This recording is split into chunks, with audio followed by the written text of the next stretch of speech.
So I think a couple other people might be joining us. That's great. We'll let them join. But here is the deal. I want to be very mindful and respectful of all of our times.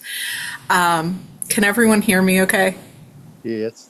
Yeah. Okay, great. I just wanted to make sure because I'm wearing headphones right now. So I just want to make sure that you could hear me. So good evening. Hi. It's good to see all of you. Thank you for joining me for this informational Zoom about our Book of Order references. Now, the first thing that I am going to do is I am going to put into the chat the website where you can access all of the amendments to the Constitution that are being recommended. So that way, if you haven't seen it yet and you want to see it, you can click on that link, peaceusa.org/resource/proposed amendments to the Constitution. I will also be sharing them on my screen as we go through. Just so everyone knows, this is just an info Zoom. I understand that everyone has thoughts and opinions and ideas about them. That is wonderful. We will have ample time for discussion at Presbytery, ample time for debate at Presbytery. This is just for information. So I will answer clarifying questions, but not answer any opinions or discussion. So I'm aiming to keep this fairly brief. My ultimate dream is that we will be done in 40 minutes. I'm willing to push it to an hour. An hour is my limit. I'm pretty sure an hour is my dog's limit. She will wake up and want to go outside in an hour. So we're going to keep it, say at 7:30, it's a hard and fast, we're done. Let's jump right in to these amendments. And if you have a question, feel free to shout it out or put it in the chat. I have the chat open and I can see that too. All right. So let me share my screen here briefly. Let's see. Okay. So hopefully everyone can see that. Okay, so here we go. We are looking at these amendments to the Constitution. Now, I'm just going to go through, and again, if you have questions, feel free to ask. So, when we vote on these at Presbytery next week, we are going to do ballot voting.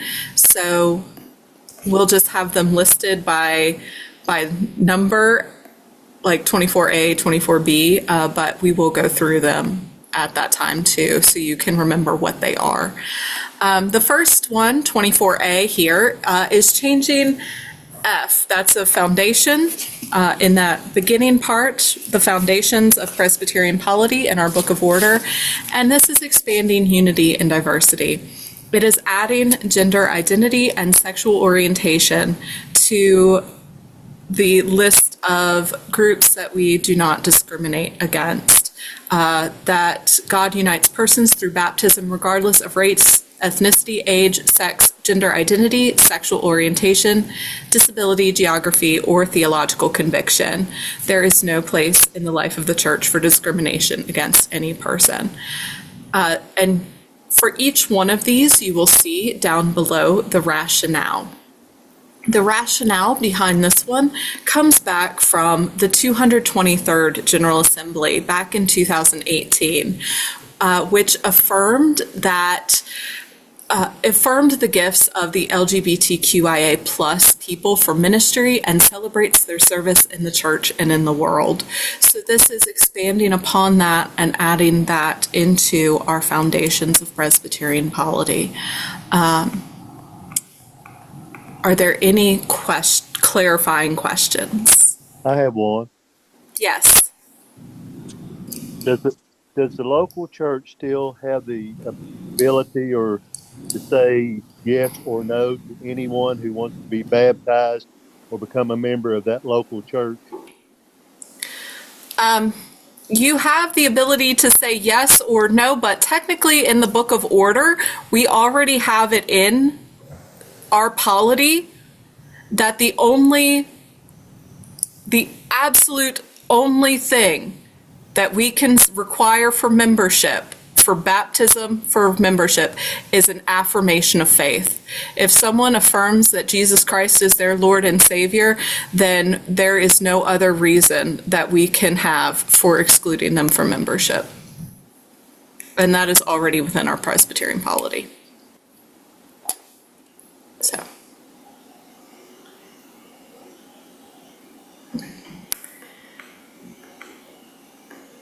So, anybody else?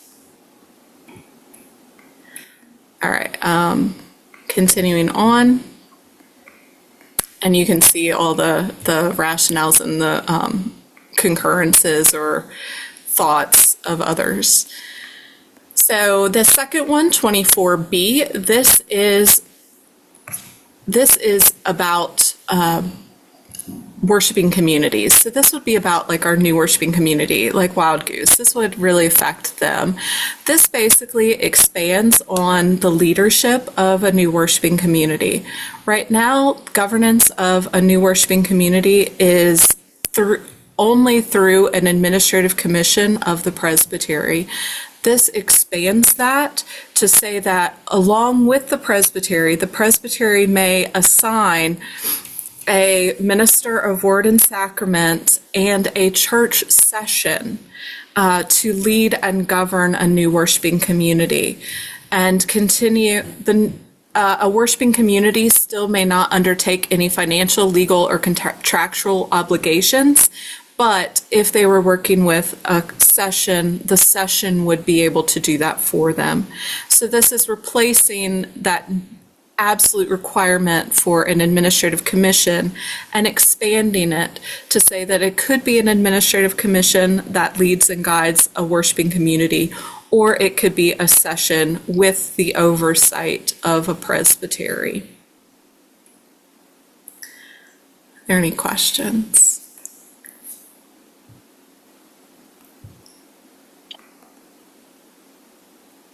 Okay. Moving right along. Okay.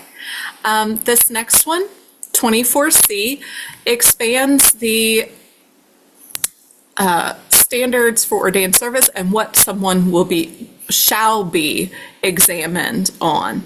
So right now, the examination shall include, but not be limited to, a determination of the candidate's ability and commitment to fulfill all requirements as expressed in the constitutional questions for ordination and installation. And it expands this to include the historic principles of church order, F-3.01, which would be freedom of conscience, God alone is Lord of the conscience, and in the principles of participation and representation found in F-1.0403. And that goes back to that 24A. That unity in diversity. And so this is expanding and saying these are the things that someone shall be examined on if they are being ordained or installed in any council of the church.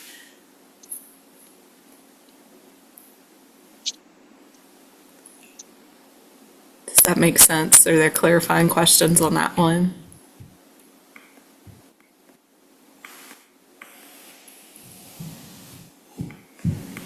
One thing that I did find interesting and that I will point out to everyone is that I found the background and rationale is interesting, but the advisory committee on the Constitution, when they advised on should this be added to the Constitution, gave a both and response. The proposed amendment does require that someone, really examine both freedom of conscience and unity and diversity, and also that there is and I think this goes back to, what do we require? There is the determination for church membership is different from the determination for ordination and installation, right? That is the moment that we do hold people to a different standard. We say everyone is welcome in the church, but through profession of faith. But when it comes to ordination and installation, we hold people to a higher standard. And it also then did go on to say that the current examination standards already require a candidate to affirm W4.0404E, which is that we are required, we do vow to be governed by our church's polity and abide by its discipline, which means we do already commit to being governed by the entire Book of Confessions and Book of Order. So I just wanted to point that out. So, Annalise, Yes, Alan. so like you were alluding, um,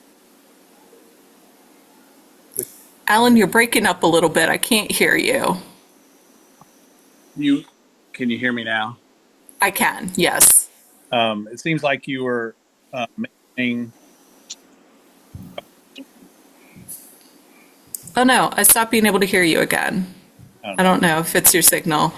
Yeah, I've got 2 bars. So, Yeah. me now? It's in and out, Alan. I'll be honest. Can you hear me now? Yes. Okay, so the advisory committee on the Constitution basically said that this is redundant. Yes, that is correct. That is, So, in terms of membership, is there a distinction here in G compared to the foundations? Is there a distinction between discrimination of membership and discrimination for ordination? I don't know. Would you check? one second. I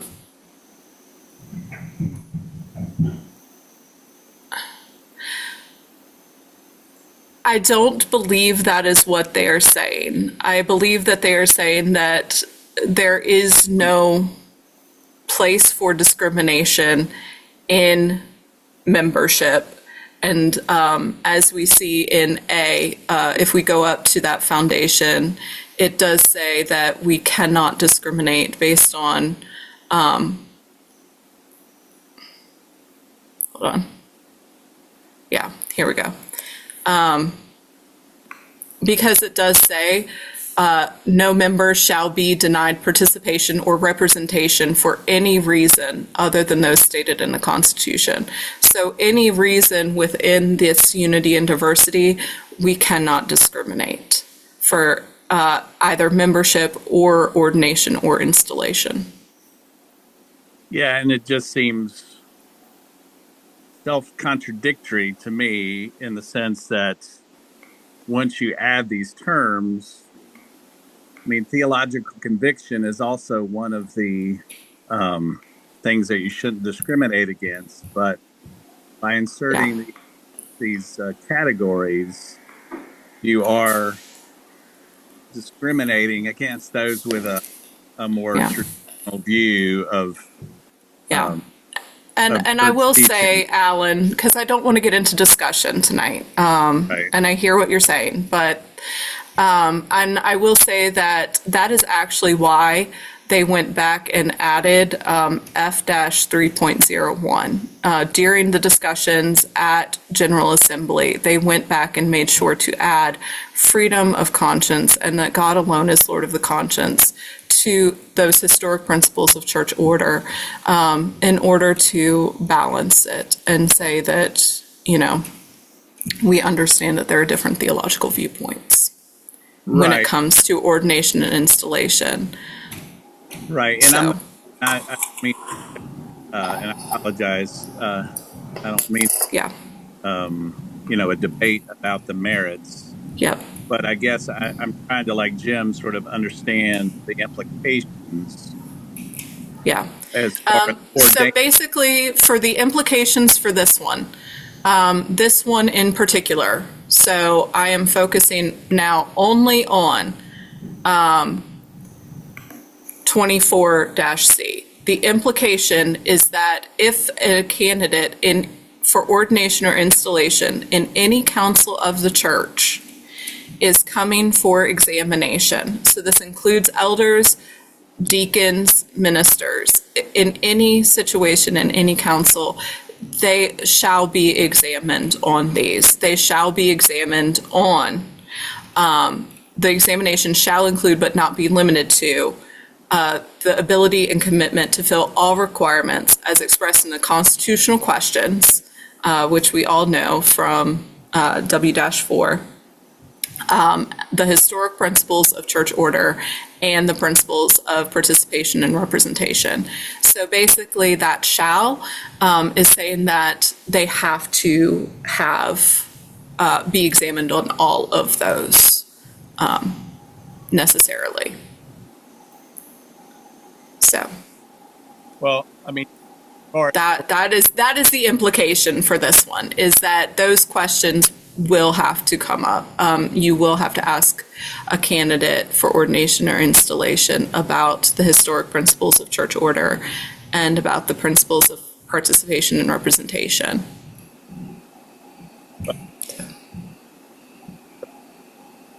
You're breaking up again, Alan. it's just the verbiage of discrimination. I mean, if you can't discriminate on theological conviction for ordination, No, that is for membership. When it talks about in the foundations, it says you shall not discriminate. That really does come from membership. That really the only requirement of membership in the Presbyterian Church is belief in Jesus Christ as your Lord and Savior. okay, so we're not really, this is not adding anything to requirements for ordination. No, this is adding simply that whoever is coming for ordination shall be examined on these questions, on these parts of the Book of Order. And I think that's why the Advisory Committee on the Constitution says it's somewhat redundant, because it seems like we already require that. Yeah. Yeah. Okay. All right. Thank Well, you. moving on. Okay. Moving on to 24D. This one simply expands the length of a contract for a temporary pastoral relationship. Right now, all contracts are capped at no more than 12 months. So, and this expands it to 3 years, 36 months. So that's a pretty basic one, saying that our contract pastors, our stated supply, can work longer. Right. Does this also apply to commissioned lay pastors?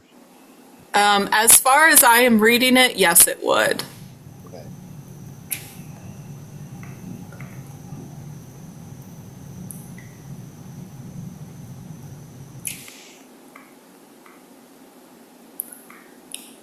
Let's see. 24E.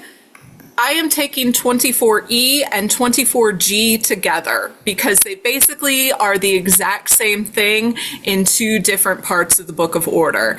It deals with temporary pastor relationships and installed pastor relationships. And in this, it's about what happens when the relationship dissolves. And 24E and 24G both say that know that when that relationship ends, no non-disclosure agreement shall be allowable. And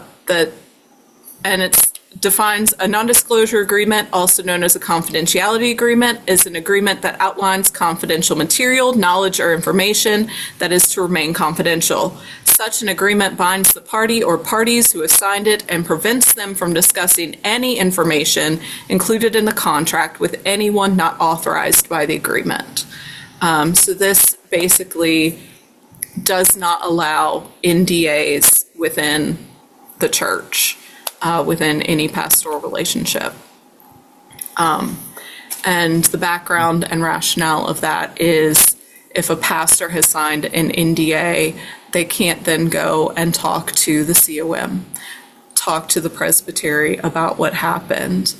There can be no reconciliation or help in a difficult situation if they're not allowed to talk about it. So.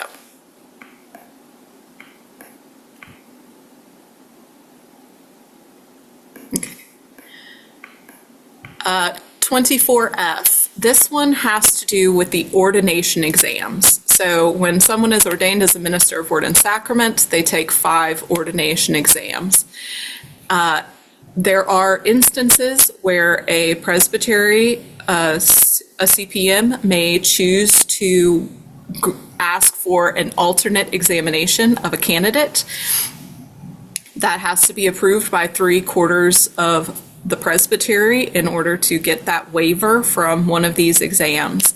And this is going back and saying that instead of a full account of the reasons for this exception, this changes it to say that the existence of any waiver or alternate means to ascertain readiness with confidential details omitted shall be communicated to the presbytery. This is basically, the rationale behind this is basically to protect the private and confidential information of an inquirer or candidate. If there is a confidential medical need or something like that, that would require them to have a different examination than the traditional written one. It's protecting the information about why they need it. I'm sure that the CPM would still know, but maybe the entire presbytery doesn't need to know. Does that one make sense? Okay.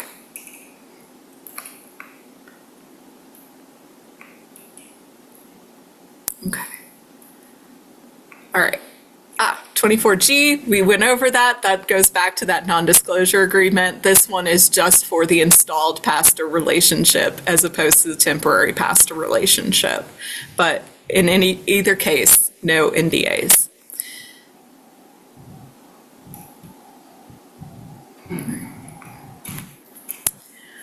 Uh, 24H asks us to update our child and youth protection policies, which every council must have. So every council of the church must have a child and youth protection policy. This is asking presbyteries to vote to update that to be a child, youth, and adult with vulnerabilities protection policy. Adults with vulnerabilities are adults who lack mental capacity. So they are unable to give their own consent. They are unable to process that. And so we are asking, so this would have us update those policies to also include adults with vulnerabilities into our protection policies that we already have.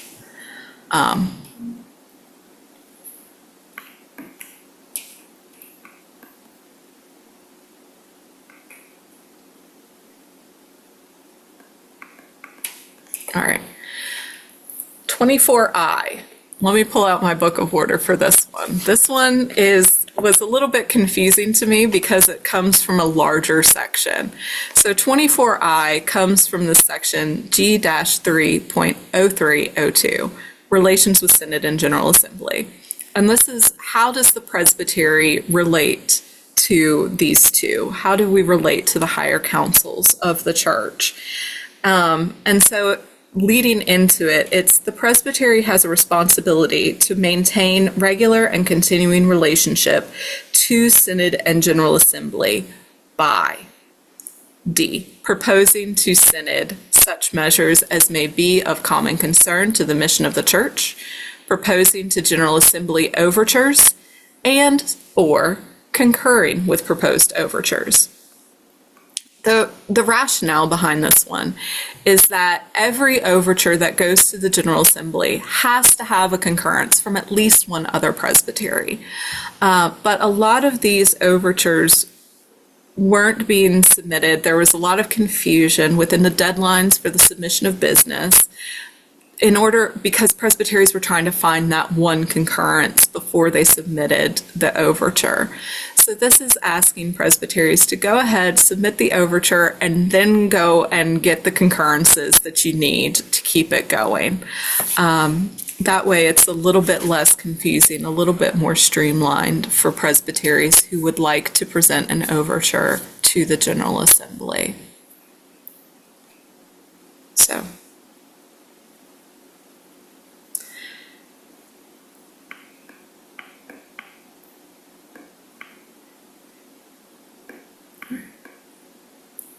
Uh, 24J. This deals with how the General Assembly itself is composed. So right now we have a representation based on how many members we have. So in Abingdon Presbytery, we are in that 6,000 members or less group. And it's changing all of these designations and getting rid of the top three. As far as I know, for the past couple of General Assemblies, there have not been any presbyteries in those top two categories over 40,000. And so this is really rebalancing that to reflect our current numbers and the current sizes of our presbyteries. So it's balancing it to make it a little bit more equitable all the way around. And so there are now not going to be any presbyteries who have more than 4 ruling elders and 4 ministers of word and sacrament represented.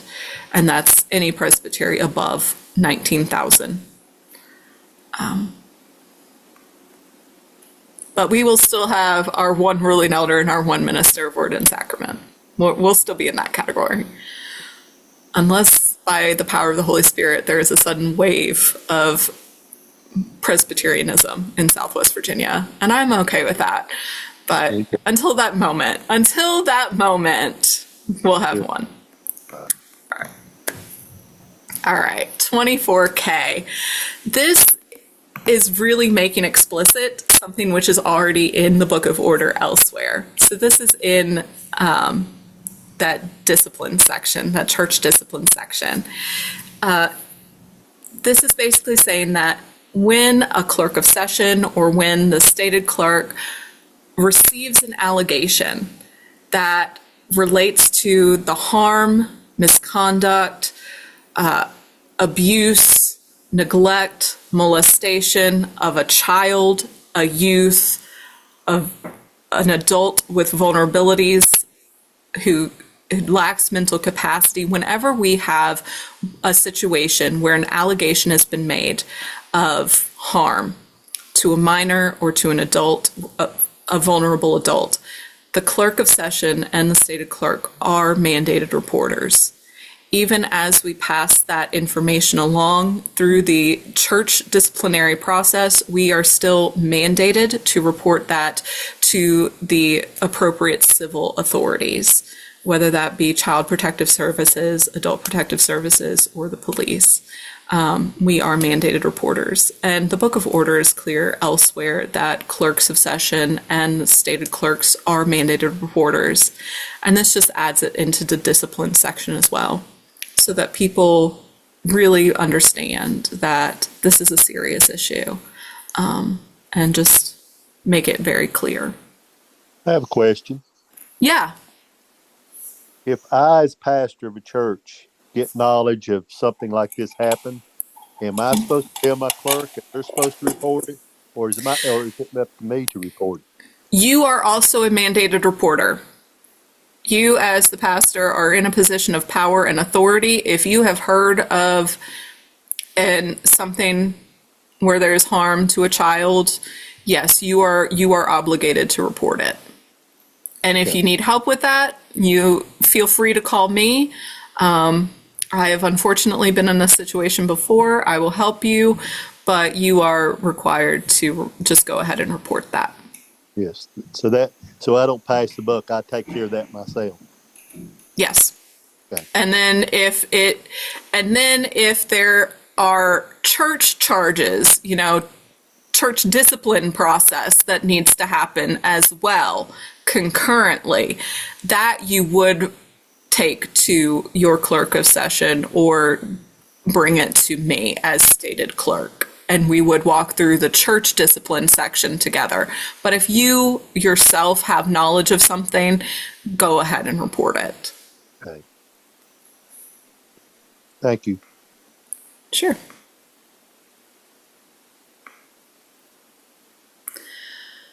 All right, 24L. So if a pastor has been reported for an allegation of misconduct, and during the investigation they are asked to go on administrative leave, this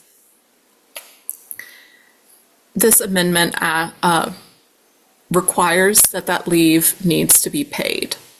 And this goes back to justice and equality and innocent until proven guilty. So the paid leave while the investigation is ongoing, while that disciplinary process is ongoing until the conclusion of the disciplinary process. And it does say the cost shall be borne by the employing entity whenever possible or be shared by the presbytery as necessary. But if a pastor is brought up and asked and needs to go on leave, that is paid leave during the duration of that process.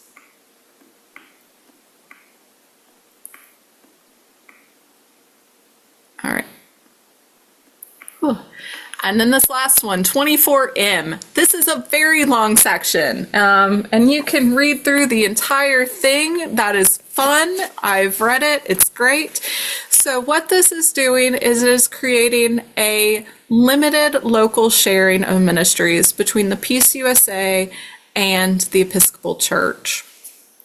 We would not be technically in full communion with them, but have limited shared responsibility.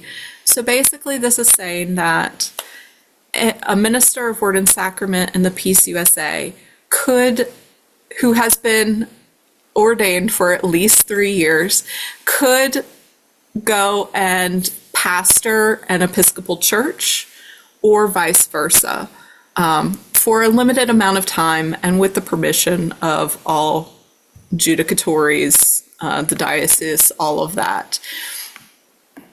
So it is limited. It is always for a certain amount of time, but it is part of that.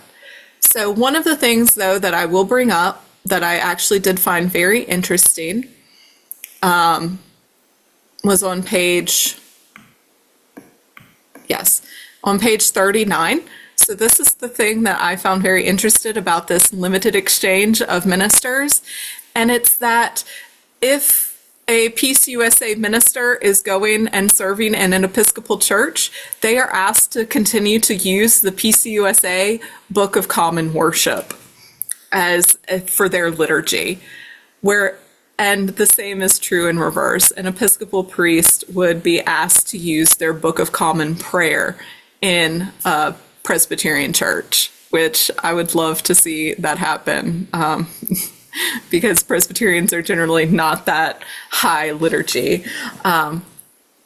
Then because we are both in full communion with the ELCA, the Evangelical Lutheran Church of America, we are both allowed to use worship resources from the Lutherans. So we could both use Lutheran liturgy. So I just found that very interesting in terms of how this is limited, but expanding the table for us. So, are there any questions? I know we ran through that pretty quickly. But again, it's in the chat. Happy to send the link again to the proposed amendments. You're welcome to continue to read through them.